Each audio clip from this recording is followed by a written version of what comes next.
For those of you that aren't aware, each year at the Influence Marketing Awards, we welcome sponsors for our categories. Sponsoring a category enables a brand, a team, or an agency to show that they're passionate about rewarding excellent work within that area. Sponsoring our emerging tech category this year is Citizen Relations. I spoke to Emily Johnston from Citizen Relations about why the team at Citizen are particularly excited about sponsoring this category and what they would like to celebrate more within the industry. So, hi Emily, would you like to start by just introducing yourself and what your role is at Citizen Relations? Sure. My name is Emily Johnston. I am the SVP of Strategy and Innovation at Citizen. I built our influencer practice called Citizen Cultivate. So I work on everything that's new and different. As our industry evolves, as influencer marketing evolves, I look at new platforms and I look at new processes and organizations to understand how we can further influencer marketing to make the entire industry stronger. Fabulous. Sounds like a really interesting role about driving the future. So you guys are obviously gold sponsors at this year's Influencer Marketing Awards. And what is it in particular that you're most looking forward to about the awards this year, albeit virtually? The networking mode. I don't think that I've ever seen anything quite like that. And maybe this is like just speaking to the amount of summits that I've been in during the pandemic, but I'm curious to see what a digital dance floor looks like. Also how many drinks come in that quarantini bar? You might need that for the digital dance floor. But really, in all seriousness, I think that small scale conversations and interactions really mean the difference when you're looking at like what is kind of passively like absorbing information in a live stream format versus really being active and being able to engage and interact with each other. So I think that that's really something unique and exciting about this conference in general. Yeah, we're really pleased that we've managed to find an excellent platform that enables us to interact with one another rather than just sitting at home and watching it all happen without being able to interact as we would normally. So it's the first time we've used the platform for an event, so it will be a really exciting move, and we hope that you guys enjoy it as we've planned it so that it's still an exciting experience. And of course the quarantini package will make it all the more enjoyable, I'm sure. So you're sponsoring the Best Emerging Tech category. What is it about that category in particular that stood out to you guys? And to you, what would a winner of the Best Emerging Tech category look like? So big picture, I see influencer marketing as kind of this pivotal point of maturity where we're seeing brands are asking for influencer strategies more and more. They're investing more and more, and that marketing mix pie of influencer is like growing, which is fantastic. That's exactly what we want.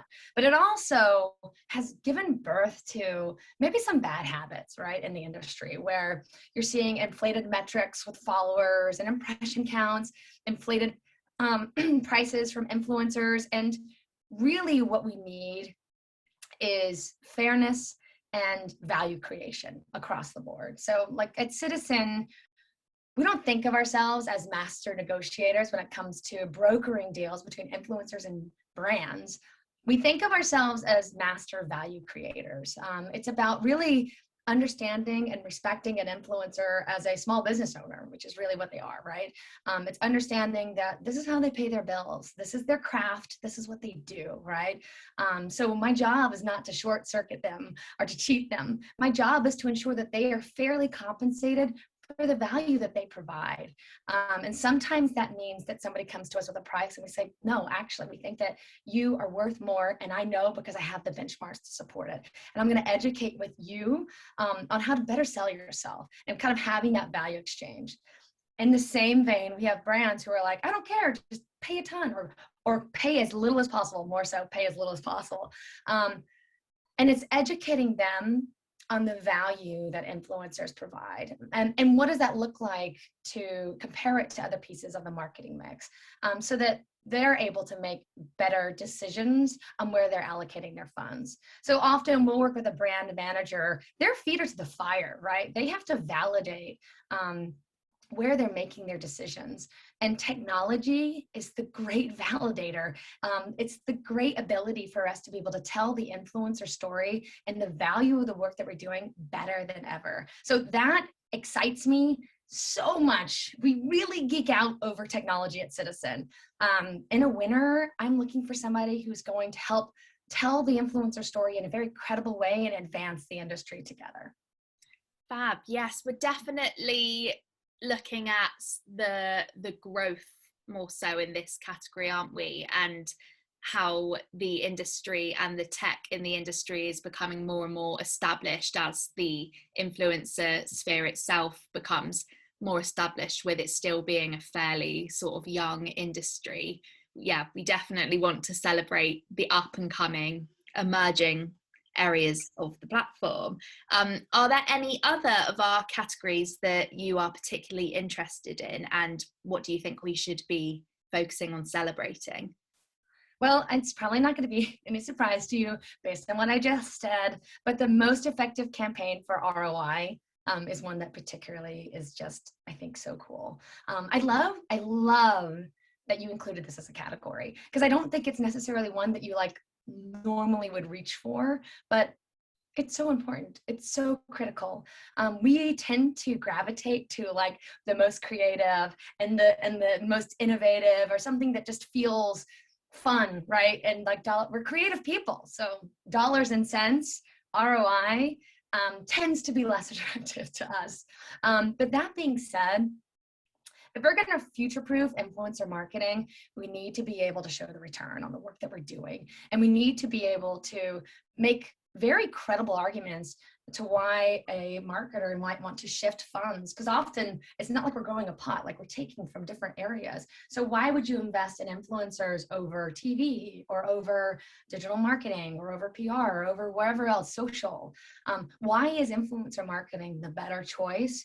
And talking to that in a way that is going to resonate and kind of build businesses and build careers is what really excites me. So this is where the campaign for largest ROI is just so exciting. I don't always think that ROI is necessarily dollars and cents. Sometimes it's behavior shift. Sometimes it's mindset shift. Sometimes it's sentiment. But I do think that really being critical of ourselves and being critical of the work that we're doing just helps everyone do a better job across the board. Yeah, certainly. I think we're really great as an industry, like you say, in regards to recognizing the creativity within the industry. But at the end of the day, for it to sell, for people to understand why they should be investing in influence marketing, we do need to look at the more analytics side of things. We need to see what the return of investment is for these sort of projects. So yeah, that's definitely what we're hoping to highlight. And there's some great entries that we can't wait to celebrate, certainly. Yeah, I feel like sometimes we see these great, big creative campaigns with like macro influencers, and they're so exciting, but we only see half the picture because you never see that budget, right? So you may not see the media spend behind it. You may not see the dollars and cents that you put into production with the influencer or whatever that looks like. And those are all valid expenses. They absolutely are, but it does make a difference in the results, right? And so I think that kind of understanding the full picture and where we're able as an industry to be transparent with each other, we all grow and we all prosper together for it. Exactly. Yes, it's like you say, we see huge campaigns that look really glamorous and really exciting on the outside, but to the outsider we may not actually know whether for the brand and agency involved that was successful. So that's what we're trying to raise awareness for. So at Citizen Relations in particular, what are your goals when working with a client to elevate their conversations? So at Citizen, we talk a lot about making every conversation count. And those conversations are sometimes about driving action, like a purchase. Sometimes it's about driving awareness. It's about understanding this brand exists in the world and that it's something that we need to know about, or an issue or a cause that we need to rally around. So for us, it's really understanding what conversations that are going to accomplish a business objective for our clients. So for us, it really is about understanding like what is keeping our clients up at night. What is that? Is it that we need to drive sales by X% by the end of the quarter? Is it that we need our awareness to be increased, or that sentiment is tanking and we need people to love us again?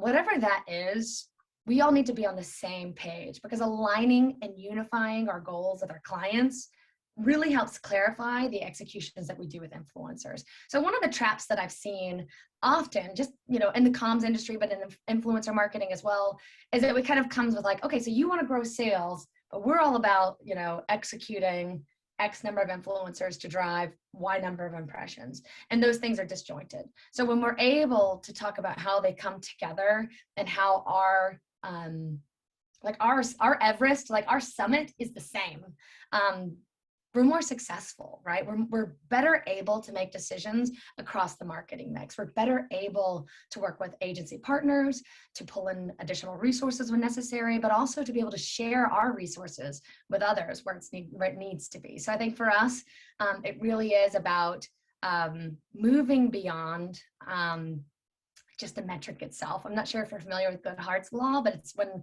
the measure becomes a target, then it ceases to become a good measure, right? So moving beyond, like, we need a billion impressions, or we need so many engagements, but it's more about what conversations do we need to prompt that are going to accomplish our goal. And all of those metrics are there, all of those metrics validate, but they're not our number one focus, because when you do create a metric that is the goal, well, then you can do a lot of things to build impressions. But it may not be serving the right master of the right conversation. Yeah, as we say, of course, metrics are really important, and within a more creative industry, it's maybe something that takes a back seat. So I think that you guys are doing a really great job in regards to raising conversations and focusing on areas that aren't just solid figures, and being more explorative and just working on this from different angles and working for the benefit of your client, essentially, and your specific client. And you've touched on this in the previous question, but what are some of the main benefits that a client can expect from working with you guys? Man, we build businesses together. When we look at the way that we approach influencer marketing, it's with your goals and objectives at the heart. So that's kind of like where we start. But it doesn't always have to be dollars and cents. I know we spoke about that earlier, but it is also just about understanding, is it, where influencers are going to best serve what we need to get done at the end of the day, most effectively, most efficiently. And effectiveness and efficiency can be a counterbalance, right? Because often you kind of have to choose the right one, or it feels like you must have to choose one or the other, but you don't, right? And I think that for us, it's kind of understanding where that balance is so that we're able to best deliver with our clients. We like to think that what keeps you up at night keeps us up at night. We look at our influencers and optimize them over time. Optimization is key for us.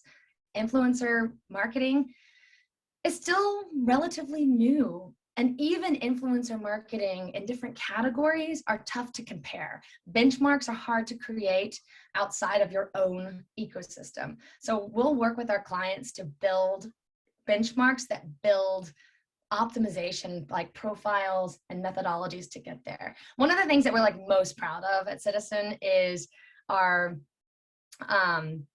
ability to optimize over time. We have a product that's called the Influencer Performance Factor. And what that does is it enables us to really track the work that we're doing with influencers over time and kind of tie correlations between metrics on the influencer end to what that business outcome is on the brands. And so one perfect example of that, we launched a brand named Zevo at Target in the US. And we were looking at specifically driving sales at Target. So we kind of created these waves of execution with our client, John Scarpelli at P&G. He's fantastic. And had really regimented ability to learn and grow. And what we found was the engagement rate of what we were kind of activating on our end and the performance in store at Target were so closely linked that we could actually use engagements as a predictive measure for sales. So we could go to them and say, okay, if we need X number of sales, we just need Y number of engagements to accomplish that objective. So like those are the types of models that we build with our clients that really help them build a business. It helps them solidify themselves in the marketplace and understand both at like the micro, like what are people saying, like what are comments happening, and the macro, how are we driving sales at Target. So like those are the types of like bigger conversations that we have with our clients. Very long-winded answer, but we do lots of stuff. Sure. So you certainly focus on learning and growing from previous client work and looking at what works here and applying it to different clients, and also being very specific to your clients and doing what works for them, which is great. And you're clearly very passionate about what you do, which is excellent. So to finish up, is there anything that Citizen has got coming up that we should be looking out for? Anything exciting that you're working on at the moment? Oh my gosh, there's so much. I struggled with this question because there's a lot of stuff that we're doing with our clients right now that like I honestly can't say just at this moment, but just stuff that's coming. Just recently, we've been doing a lot of work with P&G, really helping them master their presence on TikTok. We did a fantastic program with Safeguard. It's a hand wash that during the pandemic it's called Safeguard Splash on TikTok, and created a song. We brought in about almost 70 KOLs, influencers. And that resulted in more than 30,000 organic contributions to Safeguard Splash. Anyways, it was fantastic. We just recently did something similar with P&G. It's our home. We launched one of the platform's first leadership moments using P&G's, like really highlighting P&G's sustainability efforts. So I see for us a lot more coming when it comes to leadership on the TikTok platform and really embracing that, as well as for us, and this is all inside baseball, but it's exciting to us, is building better, more tangible paths to purchase with partners like Target.com, Walmart.com, Amazon.com, and understanding like where you're merging the work that we're doing with our influencers to that, like the attribution model, the sales, the outcome that we ultimately need, so that we can make better, more strategic choices long term. Yeah, it sounds like you have a really solid plan going forward, and it's great to hear that you're going to be utilizing TikTok a little bit more, as that's obviously hugely popular at the moment, and there's so much opportunity for growth on there. And it'll be really exciting to see some of the projects that you can't yet talk about come to life, and we'll definitely have to stay updated on those for sure. Well, thanks. I think there's just so much going on. It's such an exciting time. I can't wait for the awards and learning more about different new technologies. I love this category. I have such a passion for seeing it grow and evolve. I think that we're a year from now going to look back at this interview and say, wow, we've changed so much. There's so much more we can tell and so much more we can do. And that's kind of what keeps me kind of showing up each day, and what makes us so excited to kind of make every conversation count at Citizen. You're right. It's definitely going to be interesting to see this time next year how things are even different and the growth that's happening, and hopefully we'll be able to celebrate that at the awards next year, potentially in person rather than virtually, which would be exciting. But we're really excited to have you guys as sponsors for this year's Influencer Marketing Awards, and we hope to see lots of people there, and of course you and your team there have to meet up on the virtual dance floor. Sure. Yeah. I'll get some of the quarantinis and we'll meet up and give it a roll. Perfect. Do a gig. Thank you again to Emily for taking the time out of your day to chat to me about the Influencer Marketing Awards this year. Just as a reminder that a virtual ceremony is taking place on the 22nd of July, and you can reach out to our sales manager Mark Atherton if you're interested in buying a table for the virtual event. We can't wait to see lots of you there in just over a month's time.